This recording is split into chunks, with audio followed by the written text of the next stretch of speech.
Good evening friends, आज हम आपके लिए लेके आए इंग्लिश की क्लास। बहुत ही बेहतरीन क्लास है और इस क्लास में से आपको क्वेश्चन मिलने वाले हैं, चाहे आपकी सीईटी है, चाहे आपकी वीडियो है, चाहे आपकी एलडीसी है, चाहे आपकी पटवार है। सब में आरएसएम, एसएसबी और आरपीएससी क्वेश्चन पुटअप करती है। चाहे आपकी कोई भी एग्ज़ाम हो, कॉम्पिटिटिव एग्ज़ाम कोई भी हो, 10 से संबंधित क्वेश्चन उसमें अवश्य आते हैं। अब 10 से संबंधित क्वेश्चन में क्या आते हैं, करेक्ट फॉर्म आपसे उसमें भरवाई जाती है। मोस्ट एंड इम्पॉर्टेंट तो है करेक्ट फॉर्म। करेक्ट फॉर्म से रिलेटेड क्वेश्चन आते हैं, आपको ऑप्शन मिलेंगे कौन सी क्रिया इस फिल इन द ब्लैंक्स में आएगी, तो आपको इस चीज़ का ध्यान रखना होगा। और हम बहुत ही बेहतरीन क्लास आपके लिए लेके आए इंग्लिश की ये क्लास। यदि आपने हमारा चैनल सब्सक्राइब नहीं किया है तो प्लीज़ सब्सक्राइब करें। आप देख रहे हैं हमारा YouTube channel Mahesh polite study, और महेश पोलाइट स्टडी पर आपका हार्दिक अभिनंदन है। आपका सब्सक्राइब करना हमको बहुत ही एनर्जेटिक बना देता है और हम आपके लिए बहुत ही अच्छे वीडियो उपलब्ध करवाते हैं। और ये जो नोट्स हैं ये उत्कर्ष कोचिंग के नोट्स हैं जो हम आपको पढ़ा रहे हैं। मेरे खुद के कोचिंग ली थी मैंने इंग्लिश की उत्कर्ष से, तो उत्कर्ष के ये नोट्स हैं, तो हल्के नोट्स नहीं है ये। तो लेट्स स्टार्ट। पढ़ते हैं correct form of verb present simple tense की। देखिए, प्रेजेंट सिंपल टेंस पहचान आप सभी जानते हैं। हिंदी वाक्यों के अंत में ता है, ती है, ते है, ये इसकी पहचान है। और सबसे ज़्यादा मोस्ट एंड इम्पॉर्टेंट है, आपको इसका ग्रामर याद होना चाहिए कि इसमें कौन कौन सी हेल्पिंग वर्ब हैं और कौन कौन सी मेन वर्ब हैं। देखिए, इस टेंस में जो हेल्पिंग वर्ब होती है वो होती है डू और डज। कौन सी होती है प्रेजेंट इंडेफिनिट में? डू और डज। और मेन वर्ब जो होती है वो होती है वर्ब की फर्स्ट फॉर्म प्लस एस या ई एस। एस या ई एस लगी होती है, यानी कि क्रिया का पहला रूप आता है। और हेल्पिंग वर्ब की बात करें तो डू और डज आता है। बहुवचन के साथ हम डू का प्रयोग करते हैं। बहुवचन सब्जेक्ट होते हैं I, you, we, they, boys, girl, और भी कोई नाउन जो प्लूरल हो, जैसे boys, students, chairs, tables etcetera. और डज का यूज़ करते हैं हम सिंगुलर सब्जेक्ट के साथ। सिंगुलर सब्जेक्ट में आते हैं ही, सी, इट, कोई भी नाम, और सिंगुलर नाउन जैसे चेयर है, टेबल है, बुक है, पेन है, कॉपी है एक्सेट्रा। मुख्य क्रिया की फर्स्ट फॉर्म इसमें काम में लेते हैं, और मुख्य क्रिया की फर्स्ट फॉर्म में एस या ई एस लगाते हैं। सिर्फ अफर्मेटिव सेंटेंस में एस और ई एस लगता है, न कि नेगेटिव और इंट्रोगेटिव जो सेंटेंस होते हैं उसमें एस या ई एस का प्रयोग करते हैं। कहने का मतलब है, जहाँ डू और डज लग जाएगा वहाँ एस और ई एस का प्रयोग नहीं होगा। जहाँ डू और डज नहीं लगेगा सहायक क्रिया के रूप में, वहाँ आपको एस और ई एस का यूज़ करना होगा। टेंस की वो फॉर्म जो हमें समय बताती है टेंस कहलाती है, टेंस कहलाता है। टेंस होता क्या है? क्रिया की वह रूप जो हमें समय बताती हो, टेंस कहलाता है। अब देखिए, इसका पैटर्न क्या होगा, अफर्मेटिव सेंटेंस का पैटर्न क्या होगा। सबसे पहले सब्जेक्ट वर्ब की फर्स्ट फॉर्म आती है, उसके बाद एस या एस लगाते हैं। यदि आपका सब्जेक्ट सिंगुलर है तो आपको एस और एस लगाना है, प्लूरल है तो आपको ना एस लगाना ना एस लगाना है, प्लस ऑब्जेक्ट। ये अफर्मेटिव सेंटेंस है, स्वीकारात्मक जिसको बोला जाता है। नेगेटिव सेंटेंस की हम बात करें तो do, does plus not plus verb की first form plus object.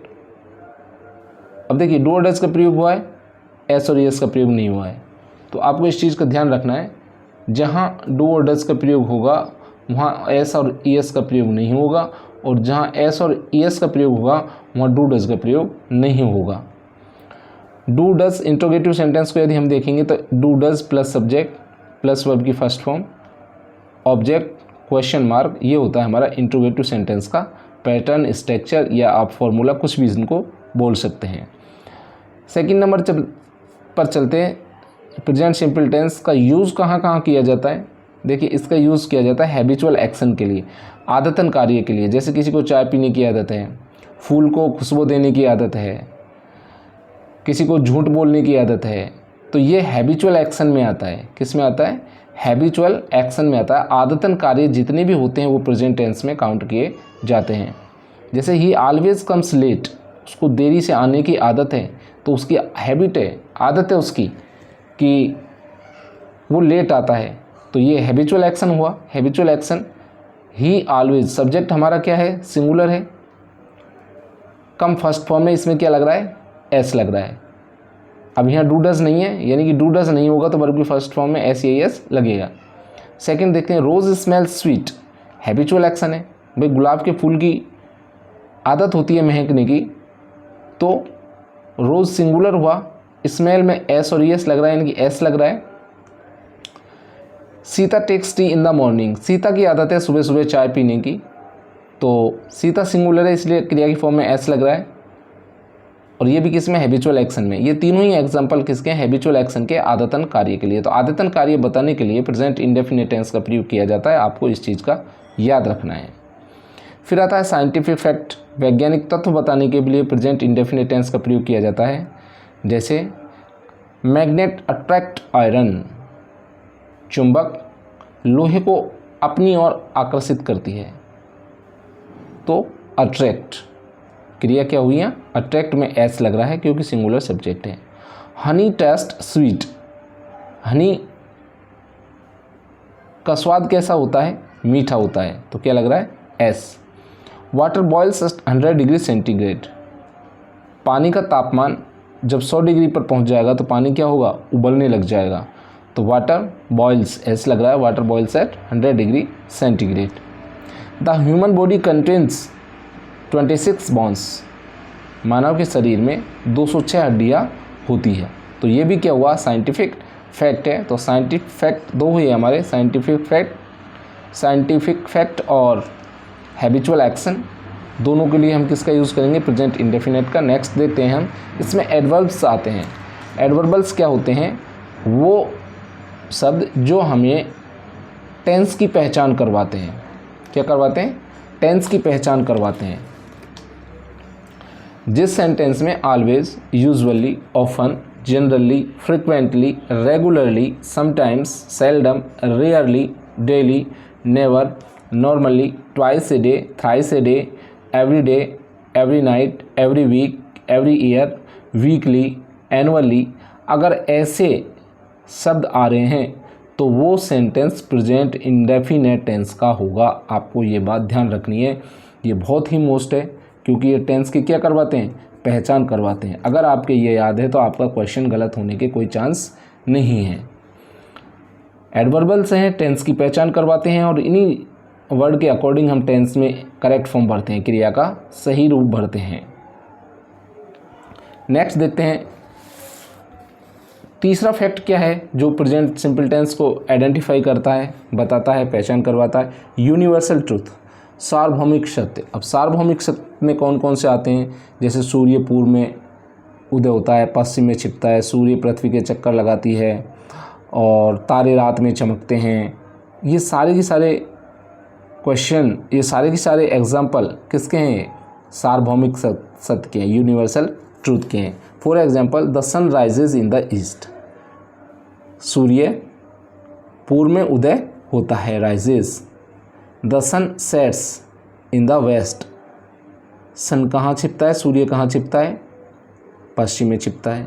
The star shines at night, the star shine at night, तारे कब चमकते हैं, तारे रात में चमकते हैं। तो सार्वभौमिक सत्य तीन हो गए, universal truth, scientific fact, habitual action, ये तीनों बताने के लिए हम प्रेजेंट टेंस का प्रयोग करते हैं। नेक्स्ट देखते हैं हम प्लान्ड फ्यूचर। प्लान्ड फ्यूचर का नियोजित योजना बनाने के लिए भी हम प्रेजेंट इंडेफिनिट टेंस का यूज़ करते हैं। जैसे the cricket match start at 7 PM tomorrow, cricket match कल 7 बजे शुरू होगा, तो ये क्या हुआ, प्लान है, योजना है। तो नियोजित प्लान बताने के लिए, प्लान फ्यूचर करने के लिए हम किसका प्रयोग करते हैं, हम प्रेजेंट इंडेफिनिट का प्रयोग करते हैं। बेशक टुमारो आ रहा है, टुमारो फ्यूचर टेंस को बताता है, लेकिन ये फ्यूचर के लिए एक नियोजित योजना बता रहा है और नियोजित योजना बताने के लिए बिल्कुल निकट भविष्य में, निकट का मतलब कुछ समय बाद की जो घटनाएं होती है वो किस में बताई जाती है, प्रेजेंट इंडेफिनिट टेंस में बताई जाती है। The meeting start in 10 minutes, 10 minute के अंदर क्या शुरू होगी, मीटिंग शुरू हो जाएगी। आवर स्कूल रीओपन्स, हमारी स्कूल खुलती है on the July 1 next week. Our school reopens on the July 1 next week, जुलाई के अगले सप्ते में हमारी स्कूल पुनः खुलेंगी। अर्थ तो निकलेगा, खुलेंगी, लेकिन ये क्या है, फ्यूचर प्लान्ड है। और फ्यूचर प्लान के लिए प्रेजेंट इंडेफिनिट टेंस का यूज़ किया जाता है। फिर आता है कोई प्रोवर्ब हो, कोई कहावत हो, कहावतों को बताने के लिए भी प्रेजेंट इंडेफिनिट टेंस का यूज़ किया जाता है। ये भी बात आपको याद रखनी है। कोई भी कहावत हो, जैसे चैरिटी बिगिंस एट होम, नेकी की शुरुआत घर से होनी चाहिए। अर्थ क्या निकलेगा, चैरिटी बिगिन एट होम। यदि आप कोई अच्छा काम कर रहे हैं, नेक काम कर रहे हैं, तो उसकी शुरुआत आप अपने घर से करिए, ये अर्थ निकलता है इसका। ए रोलिंग स्टोन गैदर्स, अब देखिए प्रेजेंट इंडेफिनिट टेंस से ऐसे लग रहा है, यहाँ भी ऐसे लग रहा है। तो प्रोवर्ब को बताने के लिए, कोई कहावत सेइंग को बताने के लिए हम किसका यूज़ करते हैं, प्रेजेंट इंडेफिनिट टेंस का यूज़ करते हैं। ए रोलिंग स्टोन गैदर नो मास, यानी कि अगर आप हम इसका अर्थ देखें, लुढ़कने वाले जो पत्थर होते हैं उन पर कोई काई जमा नहीं होती है। ए bad workman quarrel with his tools, यानी कि नाचने जाने आंगन टेढ़ा। क्या अर्थ निकलेगा इसका, नाचने जाने आंगन टेढ़ा। A bad workman quarrels with his tools. Hard work never breaks bones, कठिन कार्य करने से हड्डियाँ नहीं टूटती, या मेहनत करने से हड्डियाँ नहीं टूटती। और romance is the magic of distance, romance is the magic of the distance, दूर दूर के ढोल सुहावने। तो इसमें क्या रहा है, इज़ आ रहा है, बी की फॉर्म आ रही है। बी की फॉर्म कौन कौन सी होती है, is, am, are, was, were, has, have, had. देखिए इसमें बिगिन आया, एस लग रहा है, इसमें गेदर आया, एस लग रहा है, इसमें कुरेल आया, एस लग रहा है, इसमें ब्रेक आया, एस लग रहा है, इसमें बी की फॉर्म इज़ आई है। तो ये भी कौन सा हुआ, प्रेजेंट इंडेफिनिट टेंस बताने के लिए कोई भी कहावत आ जाए तो हम उसको प्रेजेंट इंडेफिनिट टेंस में बताते हैं। न्यूज़पेपर की हेडलाइंस, जो भी न्यूज़पेपर हम इंग्लिश के न्यूज़पेपर पढ़ते हैं, उनकी जो हेडलाइंस होती हैं उनको बताने के लिए भी हम किसका यूज़ करते हैं, प्रेजेंट इंडेफिनिट टेंस का यूज़ करते हैं। किसी खेल का आंखों देखा हाल सुनाने के लिए, बताने के लिए, जैसे क्रिकेट की कमेंट्री है, इसको बताने के लिए, कोई भी खेल आप देख रहे हैं उसको अगर आप सुनाएंगे, दिखाएंगे, तो आप उसका हाल, उसका सीधा प्रसारण प्रेजेंट इंडेफिनिट टेंस में ही करेंगे। नेक्स्ट देखते हैं हम। देखिए ये हमने इधर दे रखी है, प्रेजेंट सिंपल टेंस की हेल्पिंग वर्ब क्या है, डू डज है, और डू डज इसकी हेल्पिंग वर्ब है। मेन वर्ब कौन सी आती है, वर्ब की फर्स्ट फॉर्म आती है, एस या यस, ओनली स्वीकारात्मक वाक्य में लगता है, या आप इस तरह से ध्यान रखेंगे, यदि डू और डज का जहाँ प्रयोग होता है हेल्पिंग वर्ब के रूप में, डू और डज का वहाँ प्रयोग होता है, वो ओनली वर्ब की फर्स्ट फॉर्म लगाते हैं, एस और एस का प्रयोग नहीं होता है, ये आपको ध्यान रखनी है।